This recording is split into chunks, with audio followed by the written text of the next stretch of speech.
Bharatiya Janata party की 2 दिवसीय कार्यशाला का आयोजन सोलन जिला के बद्दी में आज और कल अर्थात 5 और 6 नवंबर को संपन्न होने जा रहा है, जिसमें प्रदेश के प्रभारी श्रीकांत शर्मा जी, सह प्रभारी संजय टंडन जी, नेता प्रतिपक्ष श्री जयराम ठाकुर जी, संगठन महामंत्री श्री सिद्धार्थन जी और मैं स्वयं इस प्रकार प्रदेश के हमारे श्रेष्ठ कार्यकर्ताओं का अलग अलग सेशन के माध्यम से वर्ग होगा।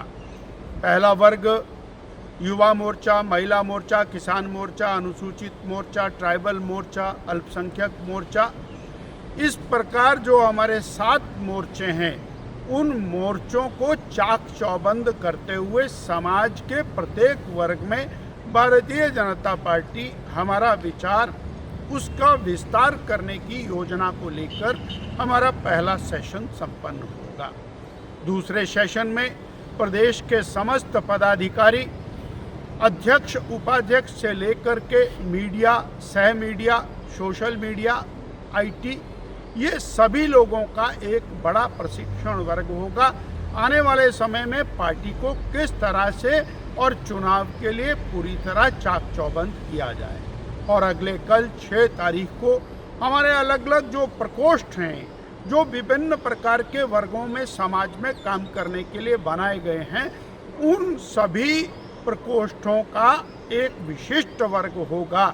हम समाज में कैसे एंटर करें, कर्मचारियों में, पूर्व कर्मचारियों में, वरिष्ठ नागरिकों में, पूर्व अध्यापकों में, इसी प्रकार हम व्यापारियों में, समाज के अलग अलग वर्गों में किस प्रकार से भारतीय जनता पार्टी के कार्य का विस्तार हो, उसकी संपूर्ण योजना। अर्थात यूँ कहा जाए कि ये 2 दिन की कार्यशाला के साथ आने वाले चुनाव के लिए हम टेक ऑफ की तैयारी के ऊपर आ गए हैं। हमारा बूथ लेवल से लेकर प्रदेश स्तर का संगठन वो पूरी तरह से चाक चौबंद हो चुका है। और ये यूं कि 3 साल पहले झूठ, फरेब और धोखे का एक आवरण ओढ़कर सत्ता में कांग्रेस पार्टी आई और 3 साल से उन्होंने बेरोजगार युवकों को, हमारी बहनों को, माताओं बुरी तरह से त्रस्त किया, ठगा। वो बेरोजगार युवा जिसको 1 लाख सरकारी नौकरी देने का वायदा, गारंटी इन्होंने पहली कैबिनेट में की थी, 5 लाख रोजगार देने की बात की थी, आज एक भी व्यक्ति को रोजगार नहीं मिला। 1.5 लाख पदों को समाप्त इन्होंने सरकारी क्षेत्रों में किया है और उसका कीर्तिमान स्थापित किया। संस्थानों को बंद करने का काम इस सरकार ने खूब जोर से किया, यानी रोजगार के अवसरों को पूरी तरह से समाप्त किया। 28 लाख बहनें आज भी 1500 रुपया महीना की इंतजार कर रही, यानी लगभग 50,000 रुपया एक बहन के ऊपर, बहन का कर्ज सरकार के ऊपर चढ़ गया है। इसी प्रकार से किसानों के साथ इन्होंने धोखा किया।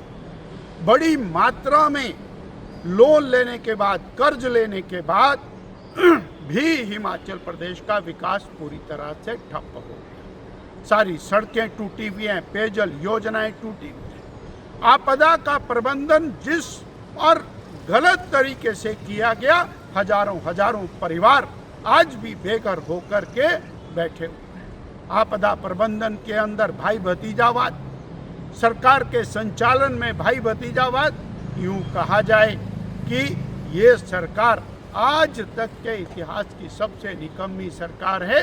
उसको पूरी तरह उखाड़ फेंकने के लिए भारतीय जनता पार्टी इन 2 दिन की कार्यशाला में अपने आप को चाक चौबंद करने की तैयारी कर